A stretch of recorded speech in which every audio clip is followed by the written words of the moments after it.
Started the Daily Beast, but years ago, she started Vanity Fair back in 1983. Of course, we're talking about the legendary media personality Tina Brown is out with a brand new book called the Vanity Fair Diaries, 1983 to 1992. Tina Brown, welcome to Big 550 KTRS here in St. Louis.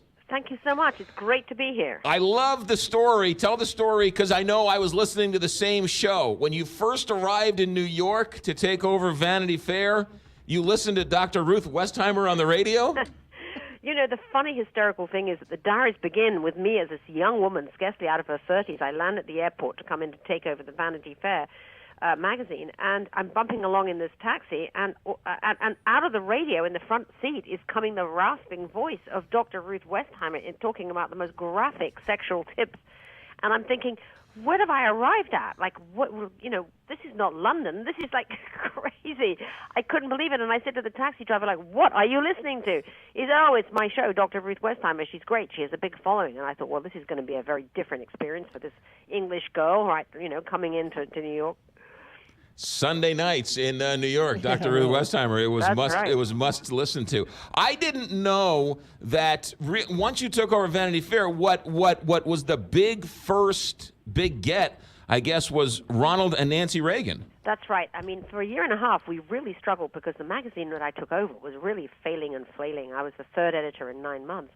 And we needed a scoop. You know, we needed something to really make the world turn around and notice us. So I got access to take a photograph of the Reagans at the White House, and I took Harry Benson, the great photographer who'd done many, many presidential sittings.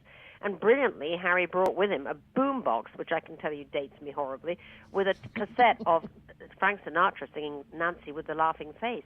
And he puts, as the Reagans, arrive on their way to a big state dinner in black tie, he puts up this white screen and he hits the boombox, and Frank Sinatra starts blaring out with Nancy with the Laughing Face, and Nancy looks at Ronnie and she says, "Honey, that's our song. Let's dance." And the two of them start to do this foxtrot together in front of this white screen. It was a magic moment, and Harry Benson starts to snap away, and then he goes, he's a Scottish guy with this hair that stands up, and he says, "Mr. Reagan, Mr. President," he said, "give your wife a kiss." And Ronnie looks at Nancy. They come together in this huge screen kiss, this smooch that is just an amazing close-up photograph that goes all over the world when the magazine comes out as the Reagan kiss. Did you know you had it when you had it? Oh, boy, did I know I had it. I just thought, this is not just a kiss. This is the kiss of life for Vanity Fair. Tina Brown, our guest. The book is the Vanity Fair Diaries, 1983 to 1992. So you kept your own diaries, and this is now the book? Yes, I kept diaries every night. I used to come in. I've always kept a journal since I was at school, but, my mom was living in Europe. I didn't have a confidant because my mom wasn't there. My husband was working in Washington. So I used to come in and kind of unload into my diary to kind of sort out my thoughts. And I'm so glad I did, because I have all this great detail, in a sense, of being, a young woman from overseas coming into America, and then everything hitting me with huge velocity, going to Condé Nast magazines, which is the headquarters of glossy power, magazines, and really becoming a boss, becoming an American in a sense, as I try to battle with all of the media sort of snake pit and the kind of court of Condé Nast, which was full of intrigue, and this kind of crazy celebrity world we were covering at the time of the 80s. It was an immense time. It was sort of, the last great hurrah of magazines, was it not?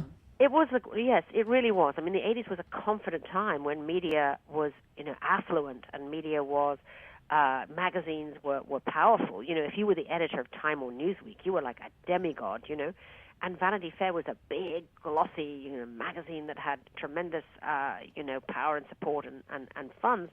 And I was able to kind of take this thing, which had failed and was losing about $40 million by the time I took over. I mean, that's how much they spent to launch it, and remake it into something completely new. I mean, I had Annie Leibovitz doing these amazing covers. I mean, our most widely kind of known cover at the time that I was there, the most sort of celebrated, was the cover of Demi more pregnant, which really kind of started a kind of liberated moment as well for women. I mean, it celebrated fertility. It celebrated being able to show your stomach pregnant, which never really happened until that time. Yeah. Celebrities never showed their pregnant stomachs. Nobody really did. Was there ever something where you said, that's too far, we can't go there? Well, they tried to tell me that about Demi Moore. I mean, actually, when we presented it, Walmart told us we could not run it. They said, we're not going to put this on the newsstand. We're not going to carry Vanity Fair if you do this pregnant, naked Demi Moore. So, what we did was we shrink-wrapped the magazine, which made it feel like a porn mag. And, of course, that made it even more contraband. It was like, oh, my God, this is like a stolen product. So it actually sold even more because it was wrapped in plastic. And, there was this huge debate all over the media at the time, like, should they have done it? Is this magazine, not fit for public consumption? But, of course, the overwhelming vote from all women who've ever been pregnant was, yes, we don't have to wear maternity clothes anymore. Right. You dish on all the names, Tina Brown. The book is called The Vanity Fair Diaries, 1983 to 1992. I have to ask you about the New York Times story today. They report that you tried to tell Hillary Clinton about Harvey Weinstein, and she didn't take your advice. Well, I mentioned it to one of her close circle. I said, I'm concerned because since I left, I worked with Harvey in the early 90s when I started Talk magazine, and then I kept hearing after I left just these really increasingly kind of dark, bizarre stories that he was, really getting just out of control with regard to women. So I told one of his her close friends, actually, I said, look, somebody should say to you've got to tell Hillary that this could explode on her. And I wish in a sense that they had. But listen, everybody thought that Harvey was a man who womanized, but who was not assaultive or a rapist, which is what we have now discovered. I mean, the stories are deep and dark and shocking and horrendous. I mean, and the cover-ups were even more extraordinary. Being the editor of Vanity Fair in the 80s, you clearly had a lot of interaction with our current president. Any chance to get him to dance to Frank Sinatra and have another picture? He does not like the media. I don't think the only dancing he's going to do is as if the media will drop dead on him. That's the only dancing he's going to do. He just doesn't like the media. No chance. Does he return your phone calls now? No, I haven't tried to phone him, and I can't honestly see Melania wanting to dance with him very much either. But that's just, a personal take. All right, Tina Brown, the book is called The Vanity Fair Diaries, 1983 to 1992. Tina Brown, thank you for your time. Good luck with the book. You got it.